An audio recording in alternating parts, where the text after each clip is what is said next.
Meu nome é professor Michio Kaku.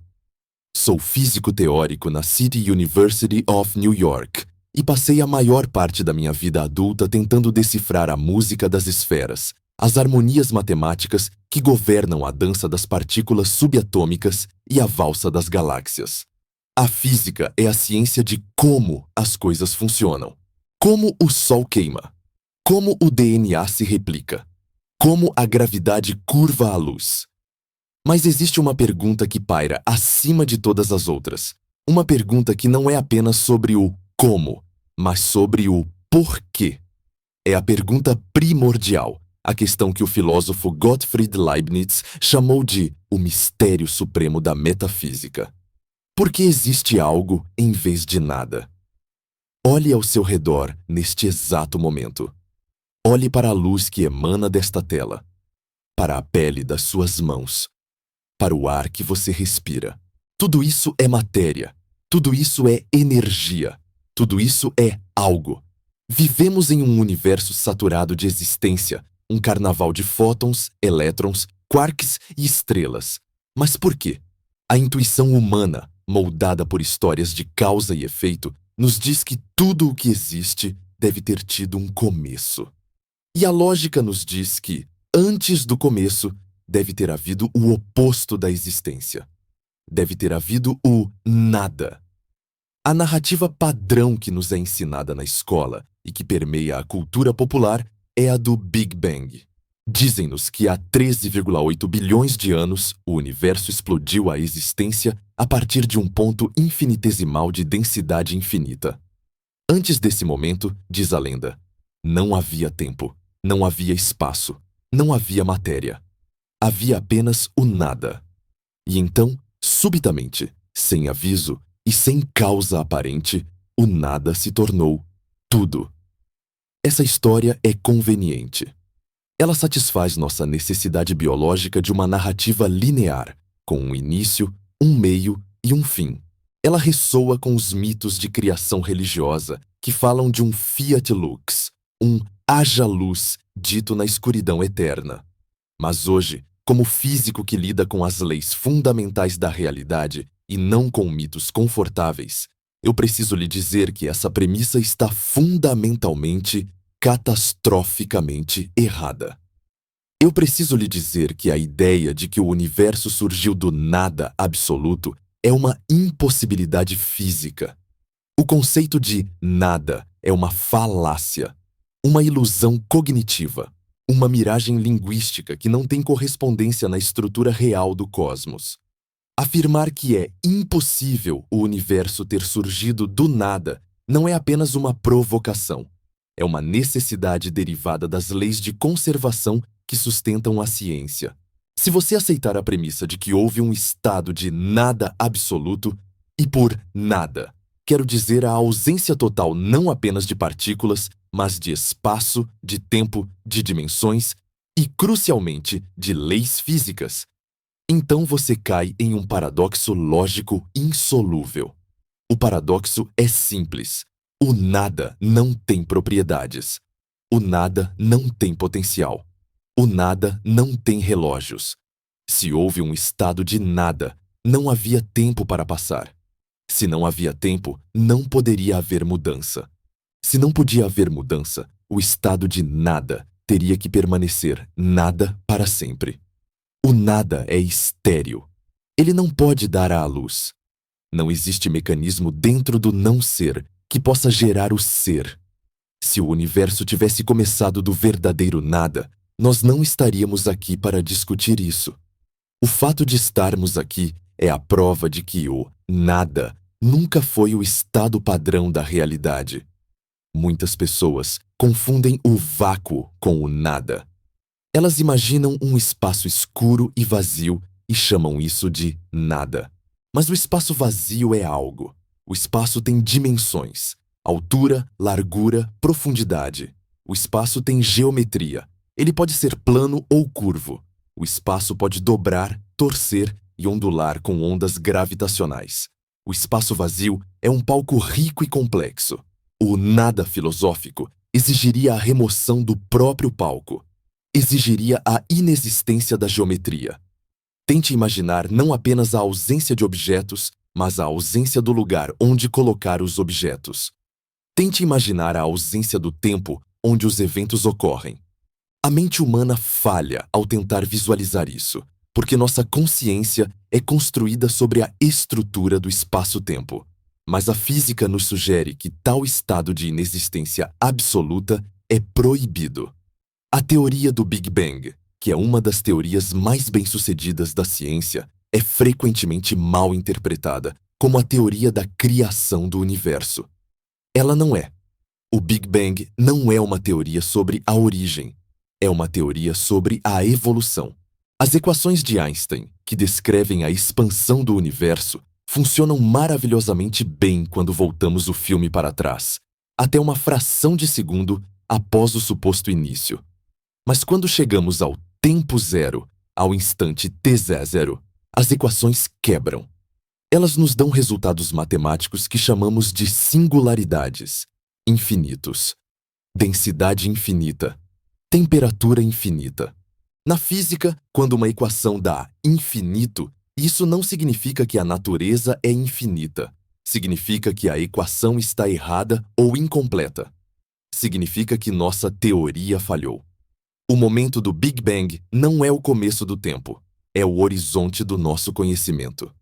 É uma cortina de fogo que nos impede de ver o que havia antes.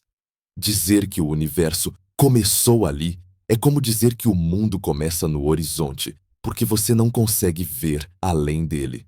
Neste vídeo, vamos explorar o que a física moderna realmente diz sobre a origem. Vamos ver que o conceito de Gênesis é um preconceito humano. Nós nascemos, vivemos e morremos.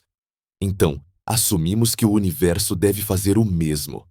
Mas o cosmos opera em escalas e lógicas que desafiam nossa intuição de primatas. Vou lhe mostrar por que a primeira lei da termodinâmica proíbe a criação de energia, o que significa que toda a energia que existe hoje sempre existiu de alguma forma. Vou lhe mostrar como a mecânica quântica proíbe a quietude absoluta, forçando o vácuo a ferver com atividade frenética, criando e destruindo partículas virtuais constantemente, provando que o estado natural do universo não é o silêncio, mas o ruído. E vamos mergulhar nas teorias mais avançadas da fronteira, como a teoria M e a cosmologia de Branas, que sugerem que o nosso Big Bang foi apenas um evento em uma cadeia eterna de eventos. Que o nosso universo pode ser apenas uma bolha de sabão flutuando em um oceano infinito de bolhas. Um multiverso, onde universos nascem o tempo todo, não a partir do nada, mas a partir da colisão de realidades anteriores ou do decaimento de um vácuo de alta energia. Nessas teorias, a palavra começo perde o sentido. Estamos falando de um nirvana de 11 dimensões, eterno, incriado e indestrutível, onde o ser é a única opção e o não ser é impossível. Prepare-se para uma vertigem intelectual. Vamos abandonar a segurança das histórias de criação linear. Vamos olhar para a possibilidade aterrorizante e majestosa de que a existência é um fato bruto, sem causa, sem início e sem fim. O universo não surgiu do nada, porque o nada é uma impossibilidade física. Sempre houve algo, e nós somos apenas a manifestação mais recente desse algo eterno que muda de forma, reciclando-se através dos eons. A impossibilidade do nada é a garantia da nossa eternidade material. Bem-vindo à física da existência infinita. Para compreendermos a verdadeira impossibilidade da criação a partir do nada, precisamos abandonar por um momento a poesia das estrelas e descer ao porão da física, onde as regras mais rígidas, antigas e inquebráveis do universo são mantidas. Precisamos conversar sobre a contabilidade cósmica. Na sociedade humana, costumamos dizer que não existe almoço grátis. Você não pode obter algo em troca de nada. Alguém, em algum lugar, sempre paga a conta. Na economia, isso é uma regra prática. Na física, isso é uma lei de ferro. Estou me referindo à primeira lei da termodinâmica, também conhecida como a Lei da Conservação de Energia. Esta lei é o pilar central sobre o qual toda a ciência moderna foi construída, desde as máquinas a vapor do século XIX até os reatores de fusão nuclear do futuro. A lei é simples, elegante e absoluta. A energia não pode ser criada nem destruída, ela pode apenas ser transformada de uma forma para outra. Pense no significado profundo dessa frase. A energia não pode ser criada. Isso significa que a quantidade total de energia em um sistema isolado permanece constante para sempre. Se você acende um fósforo, você não está criando calor. Você está liberando energia química que estava armazenada nas ligações moleculares da madeira, que por sua vez veio da luz do Sol absorvida pela árvore, que veio da fusão nuclear no núcleo do Sol. É uma cadeia ininterrupta de transferências. Você pode rastrear cada joule de energia para trás, no tempo, passo a passo, transferência por transferência. Mas aqui, nos deparamos com o maior problema de todos. Se seguirmos essa cadeia até o fim, se rebobinarmos a fita da história cósmica por 13,8 bilhões de anos, até chegarmos ao Big Bang, nos deparamos com um paradoxo que parece violar a própria fundação da realidade. Olhe para o universo hoje. Ele é vasto, contém cerca de 2 trilhões de galáxias na parte observável. Cada galáxia contém centenas de bilhões de estrelas. Cada estrela é uma fornalha nuclear gigantesca, convertendo milhões de toneladas de matéria em energia a cada segundo. Além da matéria visível, temos a matéria escura, que compõe a maior parte da massa do universo, e a energia escura, que está acelerando a expansão do espaço. Se você somasse toda a massa e toda a energia de cada fóton, cada elétron, cada buraco negro e cada onda gravitacional, o número seria incompreensivelmente grande. Seria um número com dezenas e dezenas de zeros. Vamos chamar esse número de E total. A primeira lei da termodinâmica nos diz que esse E total deve ser constante. Isso significa que, no momento do nascimento do universo, no tempo t00, a quantidade de energia presente também deveria ser E total. Mas a teoria da criação a partir do nada, a ideia do creatio ex nihilo, sugere que antes do universo existir, havia zero. Zero matéria, zero energia, zero espaço. Como você sai de zero e chega a E total? Como você faz a equação zeros delta, funcionar? Na matemática, isso é um erro. Na física, isso é um milagre. E a ciência não lida com milagres. Ela lida com mecanismos. Se o universo realmente tivesse surgido do nada absoluto, isso seria a violação suprema da primeira lei da termodinâmica. Seria o maior almoço grátis da história. Significaria que toda a energia que queima nas estrelas e que alimenta a vida na Terra surgiu magicamente, sem causa, sem fonte, sem custo. E se a física nos ensinou algo, é que o universo é um contador implacável. Ele sempre equilibra os livros. Se houver um desequilíbrio de energia, por menor que seja, o sistema é instável. A ideia de que uma quantidade infinita de energia apareceu espontaneamente viola tudo o que sabemos sobre como a natureza funciona. Por muito tempo, esse foi o argumento definitivo contra o Big Bang, por parte de muitos físicos e filósofos. Eles diziam: você não pode tirar um universo de uma cartola vazia. Parecia que precisávamos de um Deus externo para injetar essa energia no sistema, para pagar a conta inicial.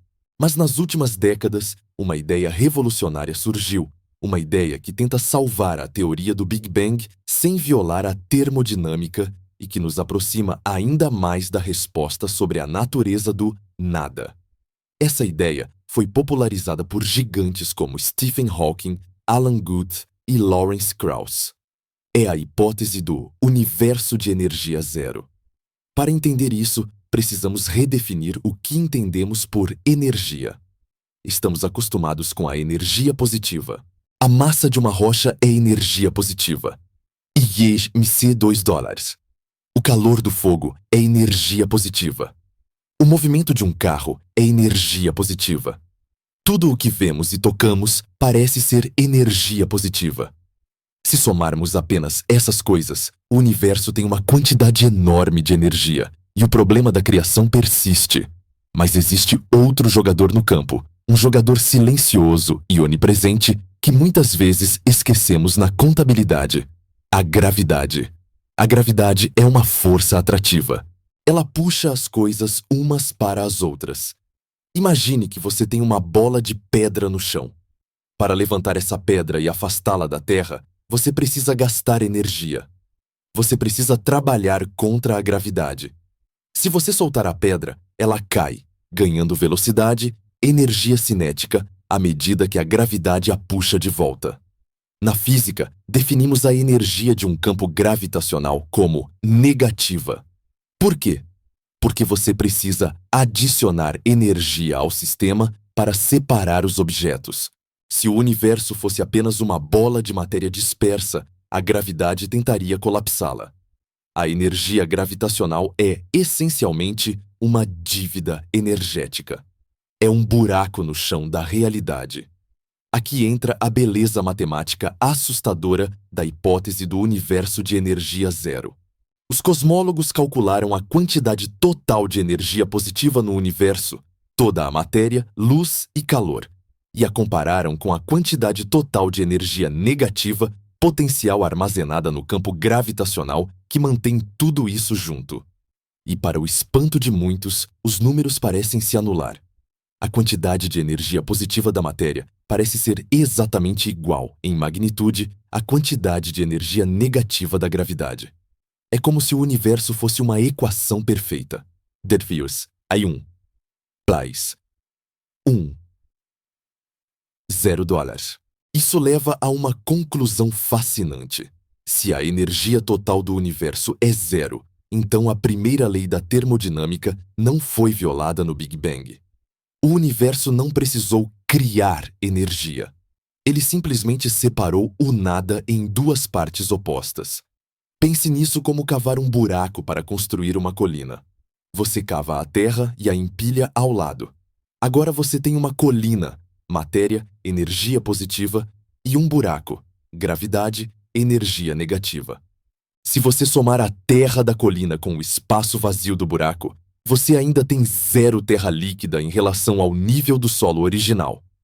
O universo, segundo essa teoria, é apenas uma separação de simetria. O nada foi dividido em mais algo e menos algo. Isso parece resolver o problema, não é? Parece que encontramos o almoço grátis definitivo. O universo não custou nada para ser feito porque a energia líquida dele é zero. Stephen Hawking disse famosamente que, porque existe uma lei como a gravidade, o universo pode e vai criar a si mesmo do nada. Ele argumentou que a gravidade negativa é o mecanismo que permite que o nada se torne instável e gere o tudo sem violar a conservação de energia. Mas eu, Michio Kaku, estou aqui para lhe dizer que essa resposta, embora brilhante e matematicamente sedutora, é uma armadilha filosófica. Ela não prova que o universo veio do nada absoluto. Ela prova apenas que o universo veio de um nada estruturado. E a diferença entre os dois é gigantesca. Volte à analogia do buraco e da colina. Sim, a colina e o buraco se cancelam. Mas para cavar o buraco, você precisava de alguém com uma pá. Você precisava de um escavador. E você precisava de um solo onde cavar. No caso do universo, quem é o escavador? O que é a pá? E o que é o solo? O solo é o espaço-tempo ou o vácuo quântico pré-existente. A pá são as leis da mecânica quântica e da relatividade geral. O escavador é o campo de inflação ou a flutuação quântica. Você percebe o problema? Para que a equação que a 0 place quebra e axa 0 dólar funcione, você precisa primeiro que a matemática exista. Você precisa que as leis da física existam. Você precisa de um mecanismo que permita a existência de energia positiva e negativa. O nada absoluto O nada filosófico não tem leis, não tem gravidade, não tem mecânica quântica, não tem potencial para separar o positivo do negativo. No nada absoluto, $0 é apenas $0. Não é o plus, inna. É a ausência de números. Portanto, mesmo se a teoria do universo de energia zero estiver correta, e ela é a melhor que temos atualmente, ela não explica a origem a partir do nada. Ela apenas empurra o problema um passo para trás. Ela nos diz que o Big Bang não foi a origem de tudo, mas sim o momento em que um sistema pré-existente, um vácuo quântico regido por leis eternas, sofreu uma transição de fase. O universo surgiu de um vácuo, sim. Mas o vácuo na física é algo incrivelmente rico e potente. Não é o nada. A primeira lei da termodinâmica, portanto, continua sendo uma barreira intransponível para o creatio ex nihilo. Ela nos diz que você não pode obter algo sem custo. Mesmo que o custo líquido pareça zero, o custo estrutural é imenso. Para ter um universo, você precisa de uma infraestrutura de leis físicas. De onde vieram essas leis? Se elas existiam antes do universo para permitir que o universo surgisse, então elas são algo. Se as leis da física são eternas, então o nada nunca existiu. Além disso, a termodinâmica nos apresenta outro desafio relacionado à entropia, a segunda lei. A entropia é a medida da desordem. O universo começou em um estado de entropia extremamente baixa, um estado altamente ordenado. É muito, muito difícil criar ordem a partir do nada. É fácil criar caos. Mas o Big Bang foi um evento de precisão cirúrgica. A densidade de energia, a taxa de expansão, o equilíbrio entre as forças fundamentais. Tudo isso estava sintonizado com uma precisão de dezenas de casas decimais. Se a taxa de expansão fosse 1/1000% mais lenta, o universo teria recolapsado instantaneamente. Se fosse 1/1000% mais rápida, a matéria teria se dispersado tão rápido que nenhuma estrela teria se formado. Quem ou o que calibrou essa explosão? O acaso? Em um nada aleatório, não há mecanismo de calibração. A probabilidade de um universo ordenado e de baixa entropia surgir espontaneamente do caos absoluto sem um mecanismo subjacente é estatisticamente nula. É como esperar que um furacão passe por um ferro velho e monte um Boeing 747 perfeitamente funcional. A termodinâmica nos diz que sistemas tendem à desordem. O fato de o nosso universo ter começado em um estado de ordem suprema sugere que ele não foi um acidente aleatório surgindo do vazio, mas sim o produto de um processo físico anterior, de um mecanismo que preparou o Big Bang. Estamos, então, presos em um dilema fascinante. Se assumirmos que a energia deve ser conservada, o Big Bang não pode ser a criação de energia, mas a transformação de energia. Isso implica que a energia existia antes do Big Bang. Isso implica que o tempo, de alguma forma, existia antes do Big Bang.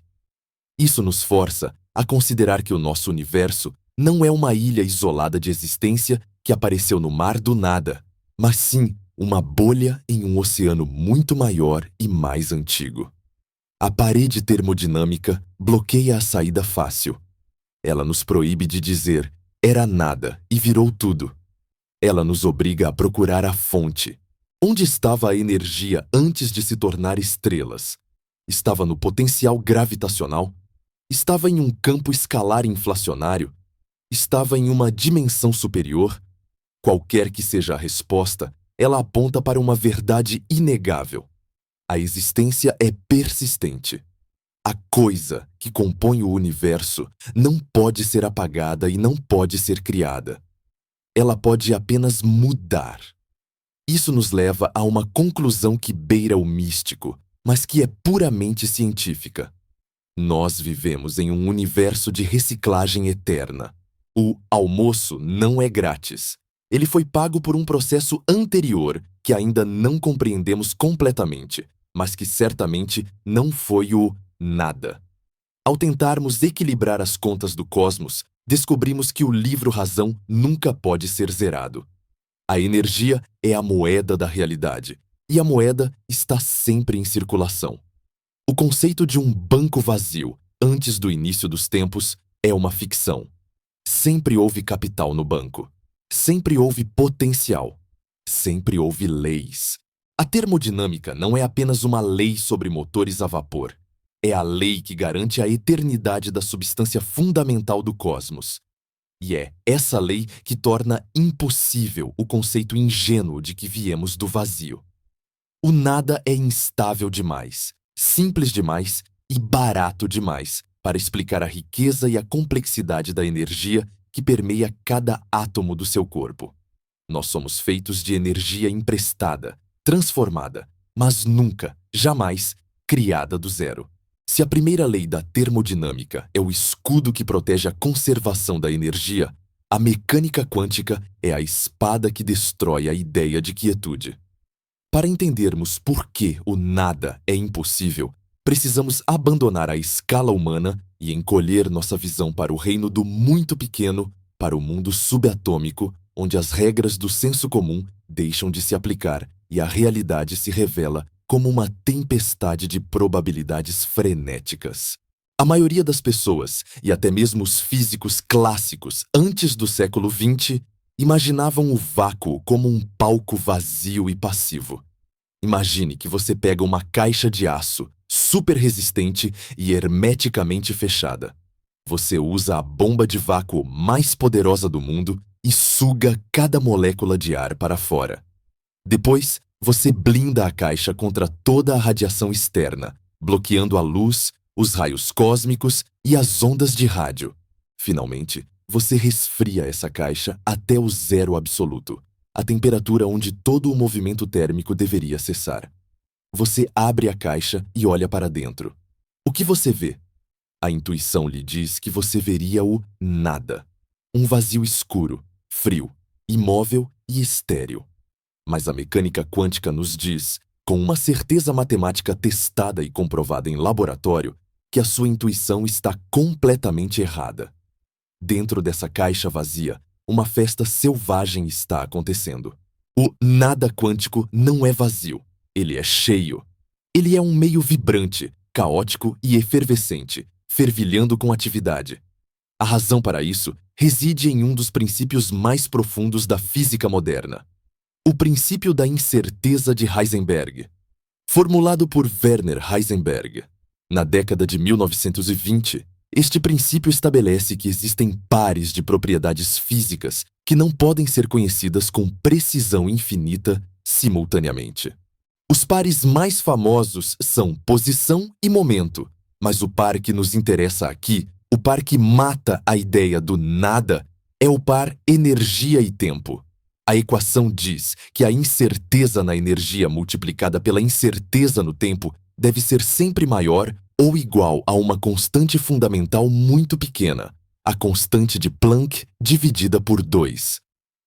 O que isso significa em linguagem simples? Significa que você nunca pode dizer que um ponto no espaço tem zero energia por um período de tempo definido. Se você tentar restringir o tempo a um intervalo muito curto, a incerteza na energia explode. A natureza, em sua essência mais profunda, proíbe o zero absoluto. Ela proíbe a quietude perfeita.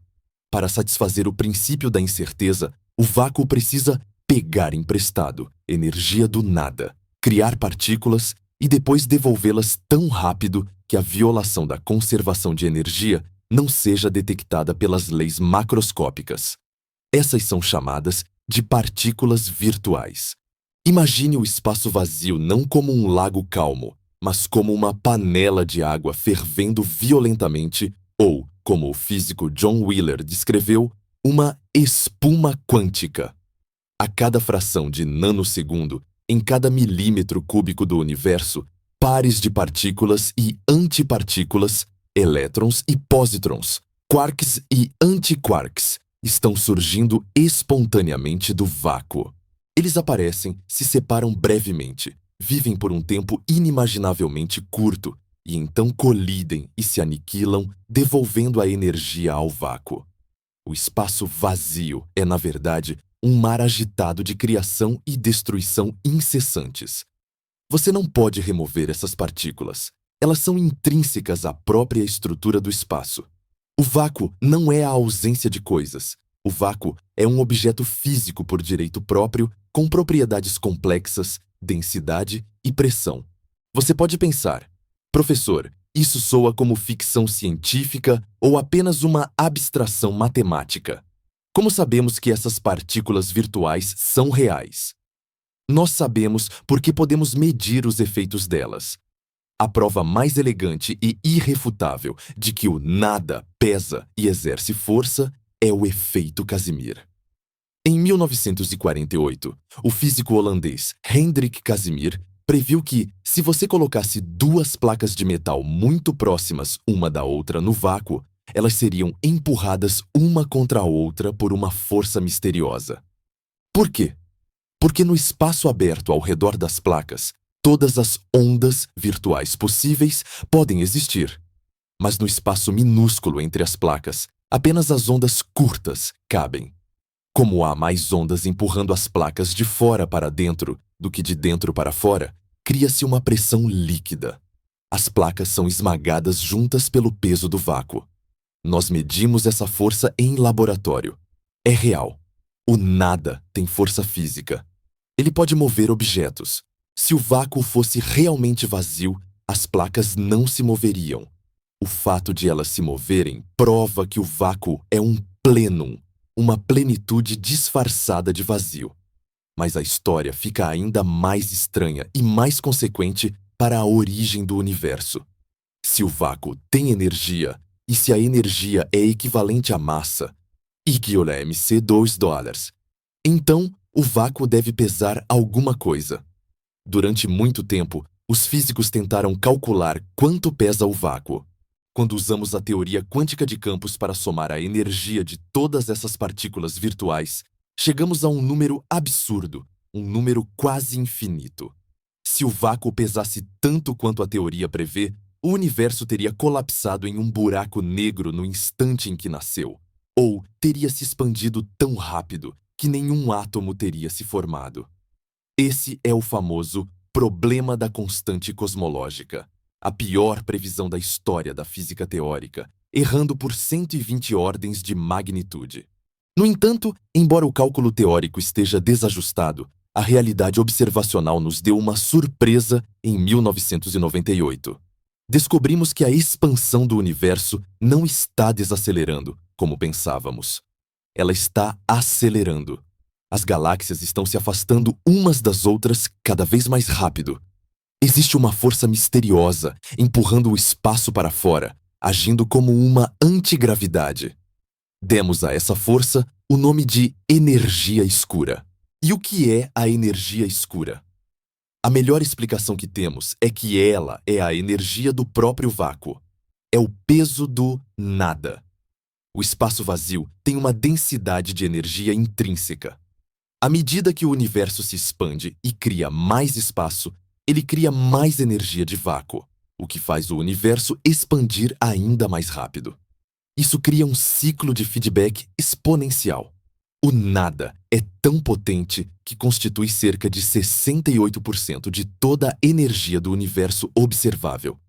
Pense nisso. A matéria que compõe você, eu, as estrelas e os planetas é menos de 5% do universo. A maior parte do universo é feita de nada. E esse nada é o motor dominante da evolução cósmica. Agora, como isso se relaciona com a impossibilidade da origem do universo? Relaciona-se através do conceito de instabilidade do vácuo. Na física, sistemas com alta energia tendem a ser instáveis. Eles querem decair para um estado de energia mais baixa. Imagine uma bola no topo de uma colina. Ela tem alta energia potencial. Se você der um pequeno empurrão, ela rola para baixo até o vale, liberando sua energia como movimento. O estado no topo da colina é instável. O estado no vale é estável. A teoria moderna da inflação cósmica proposta por Alan Guth, sugere que o Big Bang não foi a criação do universo a partir do nada absoluto, mas sim o decaimento de um estado de vácuo anterior. Imagine que, antes do nosso universo existir, havia um falso vácuo. Esse falso vácuo era espaço vazio, mas carregado com uma quantidade colossal de energia, muito maior do que a energia escura que vemos hoje. Era um nada altamente energético e instável. A mecânica quântica diz que tal estado não pode durar para sempre. Eventualmente, através de um processo chamado tunelamento quântico, uma pequena bolha desse falso vácuo decaiu para um estado de menor energia, um vácuo verdadeiro.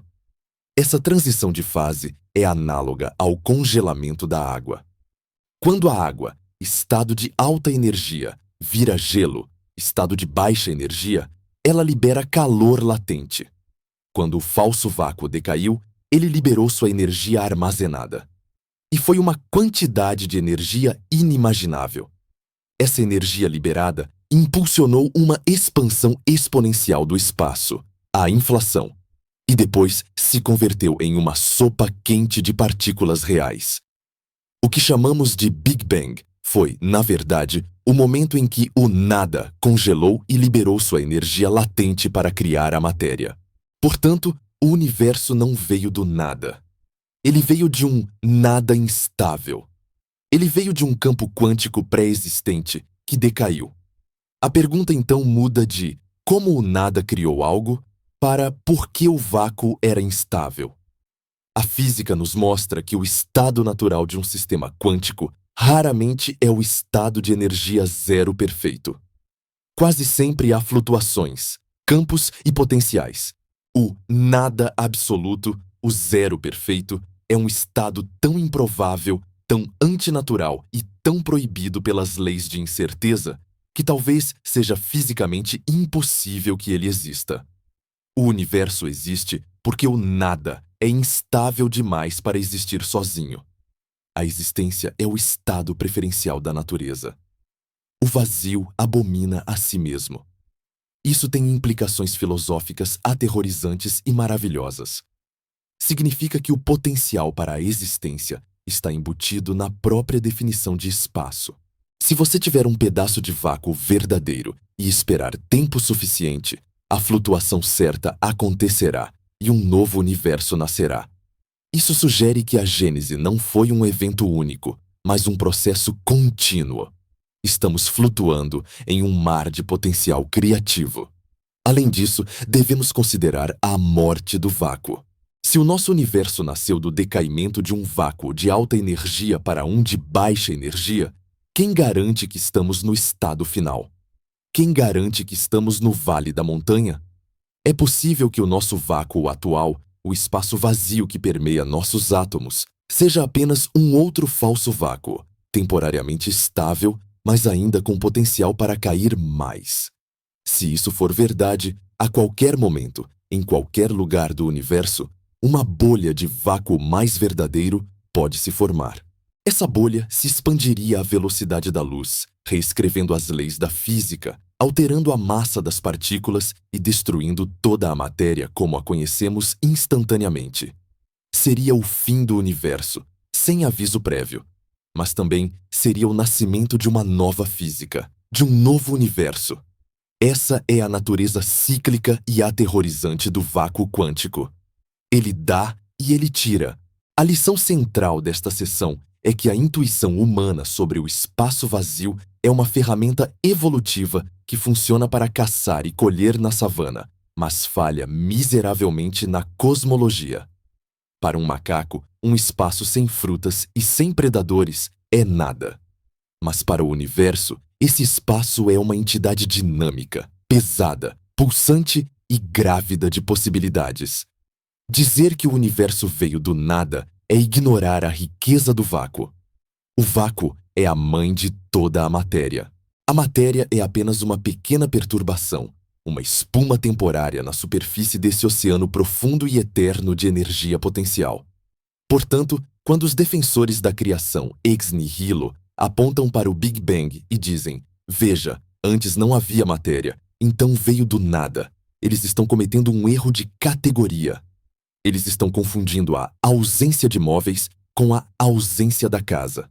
A casa, o espaço-tempo quântico e suas leis, sempre esteve lá, ou pelo menos a matéria-prima da geometria e dos campos quânticos preexistia à nossa bolha de realidade. O universo não foi uma mágica de cartola, foi uma mudança de estado. Foi o gelo se formando na água, o vapor condensando no vidro. Foi a inevitável consequência de um nada que se recusava a ficar quieto. A física quântica, ao nos proibir o silêncio absoluto, nos condenou à existência eterna. E é por isso que é impossível ter havido um nada absoluto, porque se houvesse, as leis da incerteza não existiriam, e sem elas, a própria lógica da realidade desmorona. O nada não é apenas vazio, ele é fisicamente inválido. Até agora, destruímos a ideia do nada, usando a termodinâmica e a mecânica quântica. Mostramos que não existe almoço grátis e que o vácuo nunca está quieto. Mas ainda resta um pilar, talvez o mais forte de todos, que sustenta a crença de que o universo teve um início absoluto a partir do zero. Esse pilar é a teoria da relatividade geral de Albert Einstein e sua previsão mais famosa e perturbadora: a singularidade.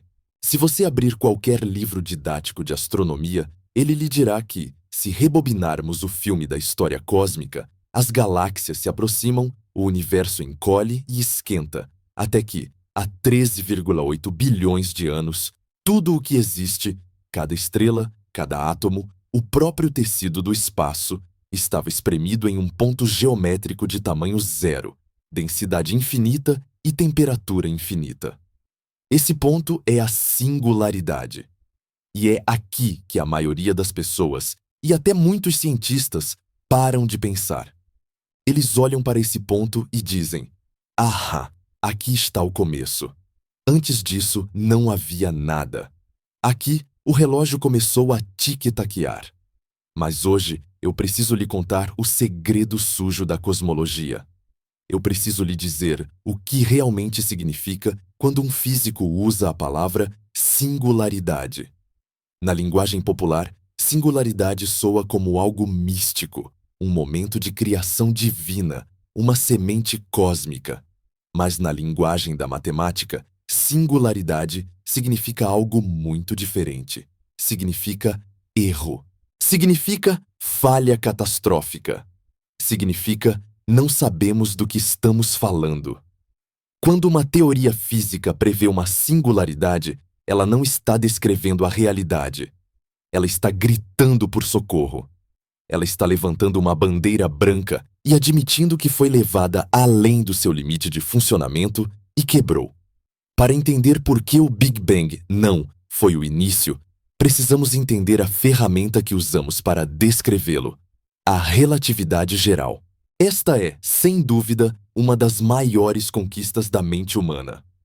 Einstein nos mostrou que o espaço e o tempo não são um palco fixo, mas um tecido flexível que pode ser curvado pela matéria e pela energia. Essa curvatura é o que chamamos de gravidade. A teoria funciona perfeitamente para descrever a órbita de Mercúrio, a curvatura da luz das estrelas ao redor do Sol e a dança dos buracos negros. É uma teoria robusta, testada e comprovada. Mas ela tem um defeito fatal. Ela é uma teoria clássica. Isso significa que ela assume que o espaço-tempo é suave e contínuo, como um lençol de borracha. Ela assume que você pode dividir o espaço infinitamente, em pedaços cada vez menores, sem nunca encontrar um limite. É essa suposição de suavidade infinita que cria o monstro da singularidade. Quando aplicamos as equações de Einstein ao universo primitivo, a gravidade se torna tão intensa que esmaga a matéria sem parar. Como a teoria não conhece limites de tamanho, ela permite que o universo seja comprimido até um ponto de volume zero. E aqui está o problema matemático simples. A densidade é a massa dividida pelo volume. Se você tem uma massa enorme, o universo inteiro, e a divide por um volume que tende a zero, o resultado da densidade tende ao infinito. Na física, o infinito é uma palavra proibida. O infinito não existe na natureza. Você não pode ter energia infinita. Você não pode ter densidade infinita.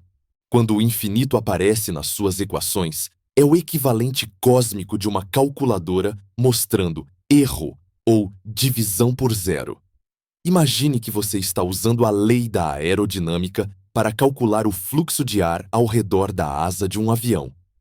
As equações funcionam perfeitamente, mas se você tentar usar essas mesmas equações para calcular o movimento de uma única molécula de ar, elas falham, porque a aerodinâmica assume que o ar é um fluido contínuo, mas na realidade ele é feito de átomos discretos.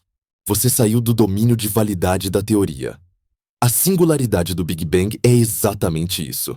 É o ponto onde a relatividade geral tenta descrever um universo microscópico usando regras macroscópicas e falha miseravelmente. Stephen Hawking e Roger Penrose provaram, nos anos 60 e 70, os famosos teoremas da singularidade, que mostravam que, sob as regras da relatividade geral, a singularidade é inevitável. Mas o próprio Hawking sabia que isso não era a verdade final. Ele sabia que isso era a prova de que a relatividade geral é incompleta. Ela ignora a outra metade da física, a mecânica quântica. No mundo real, você não pode comprimir coisas infinitamente. Chega um momento em que você atinge a escala dos átomos, depois dos núcleos, depois dos quarks. E, finalmente, você atinge o limite fundamental da realidade, a escala de Planck. Este é o pixel do universo. O comprimento de Planck é de aproximadamente 10 centímetros. É inimaginavelmente pequeno. Para a física quântica, não faz sentido falar de distâncias menores que isso. O espaço deixa de ser um lençol suave e se torna uma espuma caótica e granulada. A geometria perde o sentido. A relatividade geral exige que o universo no início fosse menor que um comprimento de Planck. Mas a mecânica quântica proíbe qualquer coisa de ser menor que um comprimento de Planck. Aqui temos o choque de titãs. A força irresistível, gravidade esmagadora, encontra o objeto imovível, incerteza quântica. Quando tentamos combinar as duas teorias para descrever o momento do Big Bang, a matemática quebra. Mas a lógica nos diz o que deve acontecer. Quando a matéria é comprimida a essas densidades absurdas, a gravidade pode mudar de sinal. Efeitos quânticos podem criar uma pressão repulsiva inimaginável. Em vez de colapsar para o nada, o universo atinge uma densidade máxima, a densidade de Planck, e ricocheteia. Isso muda tudo. Se o universo ricocheteou, então a singularidade nunca existiu. O ponto de tamanho zero nunca foi atingido. O tempo zero, T0 não foi o começo. Foi um momento de transição. Isso nos leva aos modelos de cosmologia de ricochete, Big Bounce, ou cosmologia cíclica. Segundo essas teorias, que estão ganhando força com abordagens como a gravidade quântica em loop. Loop Quantum Gravity. O nosso Big Bang não foi o início do espaço e do tempo. Foi apenas o início da nossa fase atual de expansão. Imagine uma ampulheta. A areia flui do bulbo superior para o bulbo inferior. O ponto estreito no meio, o gargalo, é o Big Bang. Se você fosse um grão de areia caindo no bulbo inferior, o nosso universo, você poderia olhar para trás e dizer: tudo começou no gargalo. Mas você estaria errado. Antes do gargalo, havia o bulbo superior. Havia um pré-universo. Esse universo anterior pode ter existido por bilhões de anos, com suas próprias galáxias e estrelas. Eventualmente, ele parou de se expandir e começou a se contrair, o Big Crunch. Ele encolheu, ficou mais quente e denso, atravessou o gargalo quântico, o Big Bounce, e se expandiu novamente para formar o nosso universo. Neste cenário, O tempo não começou há 13,8 bilhões de anos. O tempo flui através do gargalo. O universo é eterno, passando por ciclos infinitos de morte e renascimento, expansão e contração. A respiração de Brahma, como diriam os antigos hindus. Se isso for verdade, então a pergunta, como o universo surgiu do nada, se torna irrelevante, porque nunca houve nada. Sempre houve o universo em alguma fase do seu ciclo respiratório. A singularidade era apenas uma miragem, um artefato da nossa ignorância sobre a gravidade quântica. Mas vamos considerar outra possibilidade, vinda da minha própria área de especialização, a teoria das cordas. A teoria das cordas tenta resolver o problema da singularidade adicionando dimensões extras. Em vez de pontos de tamanho zero, a teoria diz que as partículas fundamentais são cordas vibrantes unidimensionais. Como uma corda tem um tamanho finito, você não pode esmagá-la até zero. Isso, por si só, já elimina a singularidade matemática. O universo se torna manchado na escala mínima, evitando o colapso infinito. E se não houve um ricochete? E se o universo for apenas uma bolha? A teoria da inflação eterna, que mencionei brevemente na sessão sobre o vácuo, sugere que o Big Bang é algo que está acontecendo o tempo todo, em todo lugar. Imagine um bloco gigantesco de queijo suíço, onde o queijo é um espaço de alta energia, expandindo-se exponencialmente. Dentro desse queijo, buracos, bolhas, se formam onde a expansão para. Essas bolhas são universos como o nosso. Nós vivemos dentro de uma dessas bolhas. Para nós, dentro da bolha, parece que tudo começou em um momento explosivo. Se traçarmos as linhas do nosso espaço-tempo para trás, elas parecem convergir para um início. Mas isso é apenas o momento em que a nossa bolha se formou a partir do queijo maior, o multiverso. Fora da nossa bolha, outros universos estão nascendo neste exato segundo. Outros universos estão morrendo. O todo, o multiverso inflacionário, é eterno no passado e no futuro. Ele não teve início. O nosso Big Bang local foi apenas a nossa data de nascimento individual, não a data de nascimento da realidade. Portanto, a singularidade é o equivalente moderno da borda da Terra nos mapas medievais. Os cartógrafos antigos desenhavam monstros e abismos na borda do mapa porque não sabiam o que havia lá. Eles chamavam de fim do mundo. Einstein, sem querer, desenhou uma borda no tempo e a chamou de singularidade. Mas assim como a borda da Terra era uma ilusão causada pela curvatura do planeta, a borda do tempo é uma ilusão causada pela limitação da nossa matemática. Quando tivermos uma teoria completa da gravidade quântica, a borda desaparecerá. O que veremos do outro lado não é o nada, mas sim outro lado, outra história, outro éon. Isso destrói o argumento do creatio ex nihilo, pela raiz. O argumento depende inteiramente da premissa de que houve um primeiro momento, um T0 absoluto, antes do qual não havia tempo. Se a física quântica suaviza a singularidade e permite que o tempo se estenda para o passado através do Big Bang, então a premissa cai. A causalidade não para no Big Bang. Ela o atravessa. As condições que criaram o nosso universo foram estabelecidas no universo anterior. A energia que nos compõe foi reciclada de sóis mortos de uma realidade pré-existente. E aqui está a ironia suprema. A religião e a ciência clássica lutaram por séculos sobre quem começou o universo. Mas a resposta mais provável da física do século XXI é que a pergunta está errada. Ninguém começou o universo, porque o universo não teve começo. Ele simplesmente é. A existência é um estado padrão, não uma anomalia que precisa ser explicada.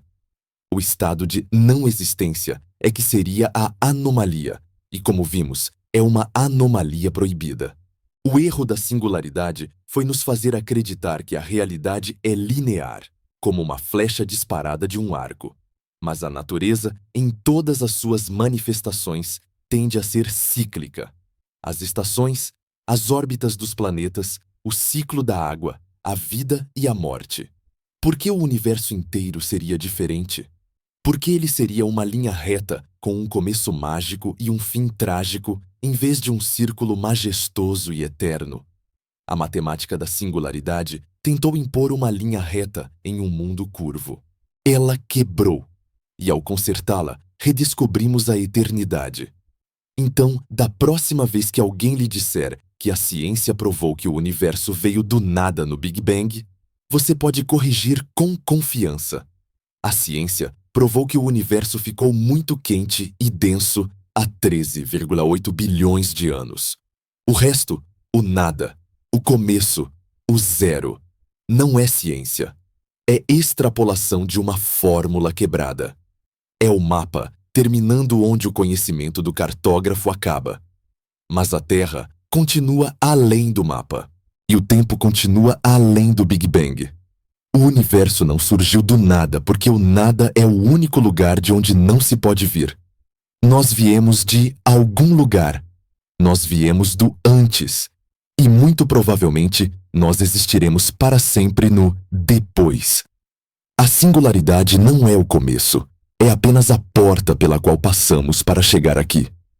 Até este momento da nossa jornada, nós destruímos sistematicamente a ideia confortável de um começo simples. A termodinâmica nos disse que não há energia gratuita. A mecânica quântica nos disse que o vazio nunca dorme. A relatividade nos levou à beira do abismo da singularidade e falhou. Parecia que estávamos em um beco sem saída intelectual. Mas, como físico, eu aprendi que é exatamente nos becos sem saída, onde as teorias antigas colapsam, que as novas revoluções nascem. E a revolução que promete nos libertar do paradoxo do nada tem um nome: Teoria das Cordas. Mais especificamente, a sua versão mais evoluída e majestosa, a Teoria M. Durante a maior parte do século XX, a física foi atormentada por uma guerra civil. De um lado, tínhamos a relatividade geral de Einstein, a teoria do muito grande, das galáxias e da gravidade, que descreve o espaço como um lençol liso e contínuo. Do outro lado, tínhamos a mecânica quântica, a teoria do muito pequeno, dos átomos e dos quarks, que descreve o mundo como um caos granulado e incerto. O problema é que essas duas teorias se odeiam. Se você tentar combiná-las usando a matemática tradicional para descrever o momento do Big Bang, elas entram em conflito e produzem resultados absurdos, infinitos sem sentido. A singularidade é o resultado dessa guerra. É o grito de dor de uma física dividida. A teoria das cordas chegou para selar a paz. A ideia central é de uma elegância estonteante. Ela sugere que, se tivéssemos um microscópio com a potência de Deus e pudéssemos olhar para dentro de um elétron, não veríamos um ponto material sem tamanho, como a física clássica pensava. Veríamos um minúsculo elástico vibrando, uma corda de energia. E assim como a corda de um violino pode vibrar em diferentes frequências para produzir um dó, um ré ou um mi, essas cordas cósmicas vibram em diferentes frequências para produzir as partículas que vemos na natureza. Se a corda vibra de um jeito, nós a chamamos de elétron. Se vibra de outro, chamamos de quark. Se vibra de outro ainda, chamamos de graviton. Isso muda tudo. O universo não é uma coleção de bolas de bilhar mortas colidindo no escuro. O universo é uma sinfonia. A física é a harmonia dessas cordas. A química é a melodia que elas tocam quando interagem. E a mente de Deus, aquela frase que Einstein usou metaforicamente por décadas, seria a música cósmica ressoando através do hiperespaço. Mas por que isso importa para a origem do universo? Porque as cordas têm uma propriedade mágica. Elas têm tamanho finito. Você não pode comprimir uma corda até zero. Isso elimina a singularidade matemática. O ponto de tamanho zero, que assombrava o Big Bang, desaparece. substituído por uma bola de cordas incrivelmente densa e quente, mas finita. A matemática deixa de quebrar e começa a nos contar o que aconteceu antes. Mas a teoria das cordas exige um preço alto para funcionar. Ela exige que abandonemos a nossa visão provinciana de que o universo tem apenas 3 dimensões de espaço e uma de tempo. A matemática das cordas só é consistente, só evita anomalias catastróficas, se as cordas vibrarem em um espaço de 10 ou 11 dimensões. Onde estão essas dimensões extras?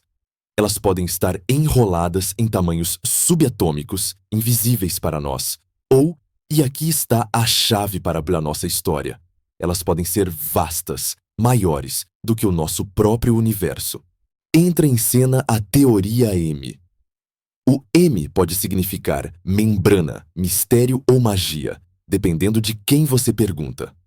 Esta teoria sugere que o nosso universo inteiro, tudo o que vemos, desde a ponta do seu nariz até a galáxia mais distante, é, na verdade, uma membrana tridimensional, ou uma brana, flutuando em um espaço de dimensão superior, que chamamos de bulk, ou hiperespaço. Imagine que somos formigas vivendo na superfície de uma folha de papel, flutuando ao vento. Nós achamos que o nosso universo bidimensional é tudo o que existe. Não conseguimos olhar para cima ou para baixo, para fora do papel. Mas a realidade é muito maior do que a folha. A realidade é o espaço tridimensional onde a folha flutua. Neste cenário de cosmologia de branas, o Big Bang deixa de ser um mistério de criação ex nihilo e se torna um evento físico explicável. O que causou o Big Bang? A resposta mais fascinante proposta por físicos como Paul Steinhardt e Neil Turok é o modelo do universo ecpirótico. A ideia é que o nosso universo brana não está sozinho no bulk. Podem existir outras branas, outros universos paralelos flutuando logo ali, a milímetros de distância, na 4ª dimensão espacial, mas invisíveis para nós, porque a luz não pode viajar através do bulk. Apenas a gravidade pode. Ocasionalmente, essas branas se atraem gravitacionalmente. Elas se movem através do hiperespaço e colidem. O Big Bang não foi o início de tudo. Foi o momento da colisão. Imagine 2 mãos gigantes batendo palmas. O som produzido é a energia. Quando 2 branas colidem, a energia cinética do movimento é convertida instantaneamente em matéria e radiação. O choque térmico é imenso. Para quem está dentro da brana, parece que o espaço explodiu de repente em fogo, em todos os lugares ao mesmo tempo. Parece um Big Bang vindo do nada. Mas, visto do hiperespaço, foi apenas um choque entre 2 objetos pré-existentes. Após a colisão, as branas se afastam, o universo esfria, as estrelas se formam, a vida evolui. Bilhões de anos se passam. Eventualmente, as branas param, a gravidade as puxa de volta e elas colidem novamente. Este é o ciclo eterno. Um universo que morre e renasce no fogo, não a partir do nada, mas a partir da física de dimensões superiores. O nada absoluto é substituído por um palco eterno de 11 dimensões onde os universos dançam. Mas existe outra possibilidade dentro da teoria das cordas, talvez ainda mais vertiginosa: a inflação eterna e o multiverso de bolhas. A teoria sugere que o vácuo quântico original, o espaço vazio do hiperespaço, está sempre fervendo com flutuações de energia. Em alguns lugares, essa flutuação é tão intensa que o espaço começa a se expandir violentamente. Isso cria uma bolha de universo. Imagine uma panela de água fervendo. Bolhas de vapor se formam no fundo, crescem e sobem. O nosso universo é uma dessas bolhas. Dentro da nossa bolha, as leis da física se cristalizaram de uma certa maneira. A velocidade da luz é o que é, a carga do elétron é o que é. Mas lá fora, no oceano do hiperespaço, outras bolhas estão se formando o tempo todo. Outros Big Bangs estão acontecendo agora, enquanto conversamos. Eles estão muito longe para que possamos vê-los, separados por um espaço que se expande mais rápido que a luz, mas eles estão lá. Neste cenário de multiverso, a palavra universo, com U maiúsculo, significando tudo o que existe, precisa ser redefinida. O nosso cosmos observável é apenas uma bolha local. O verdadeiro universo é o multiverso, o oceano eterno de onde as bolhas brotam. E esse oceano não teve começo. Ele é o estado natural da existência dimensional superior. As bolhas nascem, expandem-se e talvez morram ou colidam com outras bolhas, mas a espuma em si é eterna. Isso resolve o problema do ajuste fino que tanto perturba os filósofos. Porque o nosso universo tem as condições exatas para a vida. Se a força nuclear forte fosse um pouco mais fraca, os átomos se desintegrariam. Se a gravidade fosse mais forte, as estrelas queimariam rápido demais. Parece um milagre ou um projeto. Mas no multiverso, isso é apenas estatística. Existem trilhões de bolhas. A maioria delas são universos natimortos. Nelas, as leis da física são diferentes. Talvez a gravidade seja repulsiva. Talvez não haja luz. Nesses universos, não há ninguém para fazer a pergunta: por que estamos aqui? Nós estamos neste universo com essas leis perfeitas, porque este é o único tipo de universo onde podemos existir. Não somos os vencedores de uma loteria. Somos apenas os sobreviventes de uma seleção cósmica. A teoria das cordas nos oferece, portanto, uma saída elegante para o impasse do nada. Ela nos diz que a nossa intuição de 3 dimensões é uma ilusão limitante. Se pudéssemos ver em 11 dimensões, veríamos que o espaço nunca está vazio. Veríamos membranas gigantescas ondulando como lençóis em um varal cósmico. Veríamos cordas de energia tecendo a realidade a cada instante. Veríamos que o Big Bang foi apenas um trovão em uma tempestade que dura para sempre. Muitos críticos dizem: mas, professor, isso não é filosofia? Onde está a prova?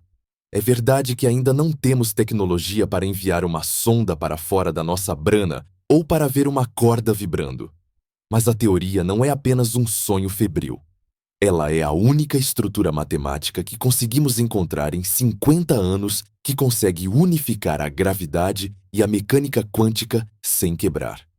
Ela é a única candidata na cidade. Além disso, podemos, em breve, encontrar evidências indiretas. Se o nosso universo colidiu com outro no passado, essa colisão deve ter deixado cicatrizes, ou ecos, na radiação cósmica de fundo, a luz fóssil do Big Bang. Satélites como o Planck já procuraram por esses padrões anômalos, e a próxima geração de detectores de ondas gravitacionais, como o LISA, que será lançado ao espaço, poderá ouvir o som do Big Bang com precisão suficiente para distinguir entre uma explosão vinda do nada e uma colisão de branas. Se a teoria M estiver correta, a resposta para por que existe algo em vez de nada torna-se surpreendentemente simples, porque o nada é instável em 11 dimensões. O estado natural da geometria de alta dimensão é a vibração, a flutuação, a criação. O nada absoluto seria uma singularidade de silêncio que a matemática proíbe. A existência é forçada a acontecer. O ser é inevitável. Isso muda a nossa relação com o cosmos. Deixamos de ser o centro de um drama único de criação para nos tornarmos habitantes de um arquipélago infinito de possibilidades. Deixamos de ter medo de que o universo vá acabar e voltar ao nada, porque sabemos que, mesmo que a nossa bolha estoure ou congele, o oceano que a gerou continuará gerando outras. A vida, a consciência e a matéria são propriedades emergentes de um sistema eterno. A solução das cordas mata o Gênesis bíblico do nada, mas nos dá em troca o nirvana científico. Um estado atemporal, além do nosso espaço e tempo, onde universos brotam como flores de lótus em um lago infinito. O antes do Big Bang não era um vazio escuro. Era um reino de física exótica e potencial ilimitado. Nós não viemos do zero. Nós viemos do infinito. E para o infinito, talvez, um dia retornaremos, se aprendermos a escapar da nossa brana e navegar pelo bulk. A impossibilidade do nada é a garantia da nossa herança cósmica eterna. O universo não surgiu. Ele simplesmente mudou de endereço no hiperespaço. Chegamos, enfim, ao término da nossa longa jornada em busca da origem de todas as coisas. Começamos com uma pergunta aparentemente simples, uma pergunta que uma criança faria. De onde veio tudo isso? E para responder, tivemos que viajar para os limites do conhecimento humano. Tivemos que confrontar a parede de ferro da termodinâmica que nos proíbe de criar energia a partir do nada. Tivemos que mergulhar na espuma quântica, onde descobrimos que o vácuo é um mar tempestuoso de atividade que nunca dorme.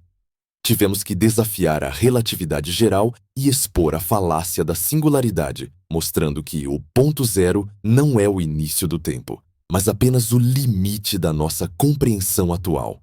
E, finalmente, tivemos que ascender às 11 dimensões da teoria das cordas e do multiverso, onde vislumbramos uma realidade muito mais vasta, onde universos flutuam como bolhas em um oceano eterno. Ao juntarmos todas essas peças, a imagem que emerge é radicalmente diferente daquela que nos foi ensinada. A conclusão científica para a qual todas as evidências convergem é inegável, embora seja difícil de aceitar para a nossa intuição de primatas. O universo não surgiu do nada. O universo não teve um gênesis absoluto no sentido de passar da não existência para a existência. A própria ideia de criação é um conceito humano, uma projeção da nossa biologia mortal sobre a tela imortal do cosmos. Nós nascemos e nós morremos. As nossas ferramentas são fabricadas e depois quebradas. As nossas histórias têm começo, meio e fim. Por isso, assumimos arrogantemente que o universo deve seguir as mesmas regras. Assumimos que ele deve ter tido um pai, um construtor ou um momento de ignição mágica. Mas a física nos diz que o universo não é humano. Ele não é uma máquina que precisa ser ligada. Ele não é um drama que precisa de um primeiro ato. O universo é, em sua essência mais profunda, um estado. Um estado de energia, de geometria e de informação que muda de forma, mas que nunca deixa de ser. A morte do Gênesis não é a morte da maravilha. É o nascimento da eternidade. E é sobre essa eternidade e o nosso lugar nela que eu quero falar nestes minutos finais. Pense no que significa viver em um universo que nunca começou. Significa que a substância da qual você é feito é infinitamente velha. Olhe para a sua mão.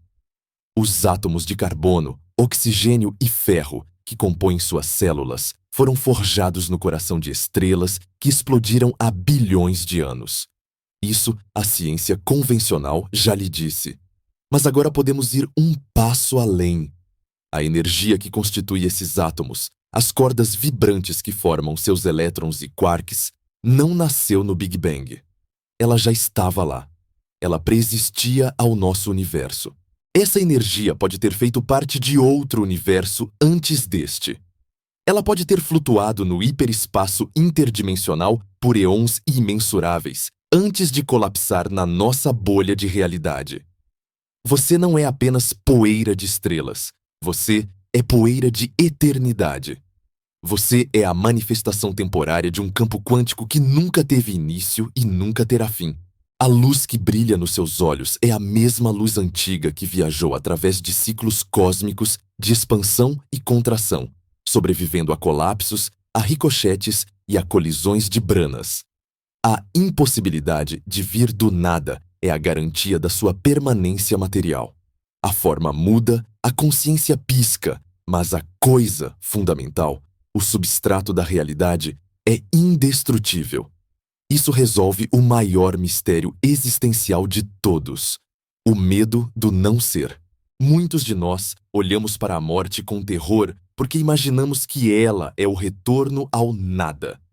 E projetamos esse mesmo terror no nascimento do universo imaginando que antes dele havia o nada. Mas se a física nos ensina que o nada é impossível, que o vácuo está sempre cheio, que a energia é sempre conservada, então o não ser é uma ficção. Nunca houve um momento em que a realidade não existisse, e nunca haverá. Nós somos ondas em um oceano que não tem litoral. A onda pode quebrar na praia e desaparecer, mas a água permanece. Nós somos a água. A aceitação de um universo eterno também nos cura da nossa solidão cósmica. Quando acreditamos no modelo do Big Bang único vindo do nada, nos sentimos como um acidente, um evento de sorte, isolado, ocorrido uma única vez em meio a um vazio hostil. Sentimos-nos precários. Mas no modelo do multiverso e dos ciclos eternos, a vida e a inteligência não são acidentes. São inevitabilidades. Se o tempo é infinito e a matéria é eterna, então todas as combinações possíveis de partículas acontecerão. A vida surgirá, desaparecerá e surgirá de novo, em infinitas variações, em infinitos universos. Nós não estamos sozinhos. Estamos acompanhados por infinitas versões de nós mesmos, dançando através das infinitas possibilidades do tempo. O cosmos é uma máquina de gerar existência e ele nunca desliga. Alguns críticos dirão que essa visão retira a magia da criação. Eu argumento o contrário. A ideia de um mágico tirando um coelho da cartola é um truque barato. A ideia de um oceano infinito de potencial que gera coelhos, cartolas, mágicos e galáxias inteiras através de um processo natural, autossustentável e eterno é de uma majestade que nenhuma mitologia humana jamais conseguiu sonhar. A ciência não matou Deus. Ela apenas elevou o padrão da criação. Ela nos mostrou que a realidade é muito mais estranha, muito mais rica e muito mais resiliente do que os nossos antigos livros sagrados poderiam descrever. A mente de Deus, se quisermos usar essa metáfora, não é um arquiteto que desenha plantas e constrói casas. É a própria música da matemática ressoando através das 11 dimensões, uma sinfonia que toca a si mesma para sempre. E qual é o nosso papel nesse palco eterno? Se o universo não tem começo nem fim, qual é o propósito? O propósito somos nós. Nós somos a maneira do cosmos conhecer a si mesmo. Em um universo de pedra morta e gás hidrogênio, a eternidade seria monótona. Mas através de nós, através da complexidade do cérebro humano, o universo acordou. Ele abriu os olhos e viu sua própria grandeza. Ele desenvolveu a matemática para entender suas próprias leis. Ele construiu telescópios para ver seu próprio corpo. Nós somos os espelhos da eternidade. O fato de que podemos fazer a pergunta de onde viemos é o maior milagre de todos. E a resposta que encontramos, nós viemos de sempre e vamos para sempre, é a resposta mais libertadora que poderíamos esperar. Não precisamos de um primeiro motor. Não precisamos de uma causa externa. O universo é a sua própria causa. Ele é o que o filósofo Spinoza chamaria de causa sui. Ele se justifica. Ele se sustenta. A existência é o estado padrão porque a não existência é instável. O nada é como uma pirâmide equilibrada de ponta cabeça. Ela não pode ficar assim. Ela cai. E ao cair, ela se torna algo. O Big Bang foi apenas o som dessa queda, o estrondo do vácuo instável se transformando em matéria estável. E esse estrondo ecoa até hoje, na radiação de fundo e no bater do seu coração. Portanto, quando você olhar para o céu noturno hoje, não procure pelo começo. Não procure pelo ponto onde tudo explodiu do nada. Procure pela profundidade. Entenda que a escuridão entre as estrelas não é vazia. Ela é pesada, ela ferve, ela é grávida de futuros universos. Entenda que as estrelas não são fábricas de energia que surgiram do zero. Elas são transformadores que reciclam a energia primordial do hiperespaço. Entenda que você não é um turista passageiro em um universo descartável. Você é um cidadão de um multiverso eterno. A palavra impossível é forte. Na ciência, raramente a usamos, mas neste caso, ela é necessária. É impossível que o universo tenha surgido do nada, porque para isso teríamos que jogar fora a lógica, a matemática e a evidência física. Teríamos que acreditar em mágica, e a física é a antítese da mágica. A física é a revelação de que o extraordinário é, na verdade, natural. O nada é apenas uma palavra que inventamos para descrever o que não conseguimos ver. Mas agora, com os olhos da teoria das cordas e da mecânica quântica, nós vemos. E o que vemos é uma tapeçaria sem bordas, sem costuras e sem fim. Eu sou o professor Michio Kaku, e esta é a minha conclusão final. O passado é infinito, o futuro é infinito, e o presente é o momento em que a eternidade olha para si mesma através dos seus olhos. Não tenha medo do vazio, pois o vazio não existe. Existe apenas a luz, a vibração e a dança eterna das cordas. Nós estamos em casa. E nesta casa, as luzes nunca jamais se apagam. Obrigado.